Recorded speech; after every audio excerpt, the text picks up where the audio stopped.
তামিম ইকবাল এখন বাংলাদেশ ক্রিকেট বোর্ডের সভাপতি এবং বোর্ড প্রেসিডেন্ট হওয়ার পরে বাংলাদেশের যদি বলে থাকি সবচাইতে বড় যে ইভেন্ট বিপিএল, সেই বিপিএলটা তিনি আয়োজন করছেন না।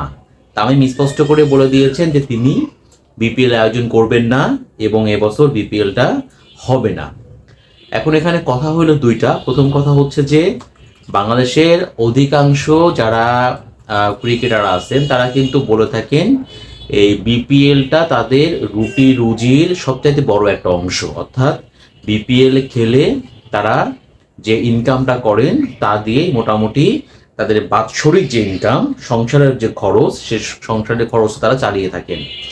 তো যদি বিপিএলটা না হয় তাহলে আলটিমেটলি ক্রিকেটাররা কিন্তু অনেক বড়ভাবে আর্থিকভাবে ক্ষতিগ্রস্ত হবেন।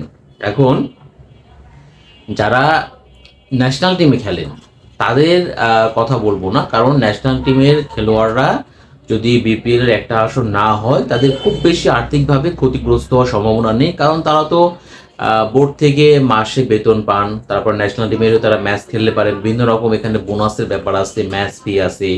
এর বাইরে ন্যাশনাল টিমের খেলোয়াড়রা কিন্তু বিভিন্ন বিজ্ঞাপন সংক্রান্ত কাজেও অংশগ্রহণ করে থাকেন। তার মানে ন্যাশনাল টিমের খেলোয়াড়রা ওই রকমভাবে তাদের রুটি রুজিতে প্রভাব পড়বে না, কিন্তু যারা ন্যাশনাল টিমের বাইরে আছেন তারা মূলত বিপিএল এবং ডিপিএল খেলেই তো সবথেকে বেশি ইনকাম করে থাকেন, তারা কিন্তু আর্থিকভাবে অনেক বেশি ক্ষতিগ্রস্ত হবেন। পাশাপাশি আরও একটা কথা বলতে হয়, বিপিএলটা যেহেতু বাংলাদেশের প্রেক্ষাপটে সবচেয়ে বড় ঘরোয়া ফ্র্যাঞ্চাইজি ভিত্তিক টি-20 ক্রিকেট লিগ, সো এদিকে কিন্তু মিডিয়ারও ফোকাস থাকে এবং যারা ন্যাশনাল টিমে আসতে চান, যারা ন্যাশনাল টিমে ছিলেন কিন্তু ন্যাশনাল টিমের বাইরে চলে গেছেন, তাদেরও কিন্তু একটা ফোকাস থাকে যে আমি যদি এখানে ভালো করতে পারি তাহলে পারে আবারও হয়তো বা আমি ন্যাশনাল টিমে চান্স পাবো, এবং তার চান্স পাওয়ার কিন্তু খুব ভালো একটা সম্ভাবনা তখন তৈরি হয় যদি সে বিপিএল এ পারফরমেন্স করতে পারে।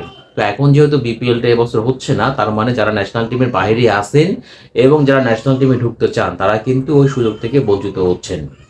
এখন তামিম ইকবাল যে কথা বলছেন যে গত দুইটা আসর, অর্থাৎ 5 আগস্টের পরে ফারুক আহমেদ এবং এরপরে আমিনুল ইসলাম বুলবুল, তারা যখন বোর্ড প্রেসিডেন্ট হয়েছিলেন সে সময় কিন্তু আমরা দেখেছি দুইটা বিপিএল হয়েছে এবং ওই বিপিএল এ নানা ধরনের সমস্যা ছিল, একটা হযবরল অবস্থা ছিল।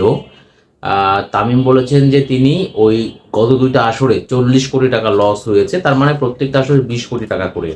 তো এরকম 20 কোটি টাকা মানে 40 কোটি টাকা যে লস হয়েছে, উনি এরকম কোনো টুর্নামেন্ট আসলে আয়োজন করতে চান না যেটা আয়োজন করে বিসিবিকে ওইরকম 20 কোটি টাকা বা 40 কোটি টাকা আর্থিকভাবে ক্ষতিগ্রস্ত হতে হবে।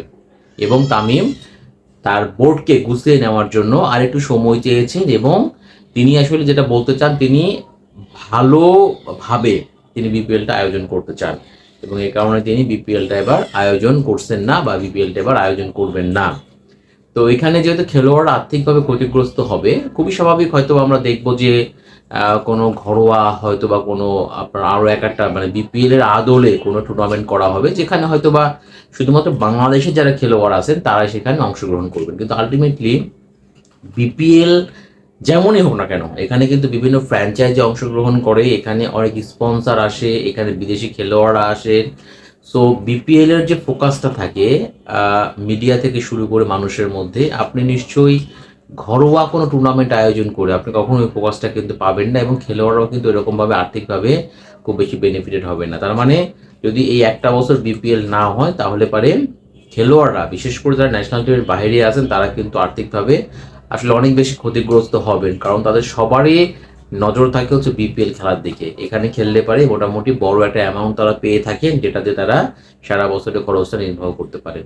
এখন তামিম যেহেতু তিনি বলছেন তিনি এরকম অগোছালো বিপিএল আয়োজন করতে চান না এবং খেলোয়াড়দেরও তার সঙ্গে তিনি যে বিপিএলটা আয়োজন করবেন না তিনি খেলোয়াড়দের সঙ্গে শেয়ার করেছেন, এবং খেলোয়াড়দের যে সংগঠন আছে কোআপ, সেটা সভাপতি মোহাম্মদ মিঠুন এবং তামিমের ভাষ্য মতো হচ্ছে খেলোয়াড়রাও আসলে একমত হয়েছেন যে এবার বিপিএল না হলে খুব বেশি সমস্যা হবে না। কিন্তু আলটিমেটলি বিপিএল না হলে সমস্যা হবে না এটা হয়তো বা ন্যাশনাল টিমের খেলোয়াড়রা বলতে পারেন, কিন্তু যারা ন্যাশনাল টিমের বাইরে আসেন এবং যাদের রুটি রুজির একমাত্র উৎসই হচ্ছে এরকম বিপিএল বা ডিপিএল, তাদের কথা কি তামিম ইকবাল শুনেছেন? তাদের কথা কি কোয়াবের সভাপতি মোহাম্মদ মিঠুন শুনেছেন, নাকি তিনি শুধুমাত্র ন্যাশনাল টিমের খেলোয়াড়দের মতামতটাকে শুনেই তিনি সিদ্ধান্ত নিয়েছেন যে এবার বিপিএলটা তিনি আয়োজন করবেন না। এটাই কিন্তু সবচাইতে বড় একটা প্রশ্ন।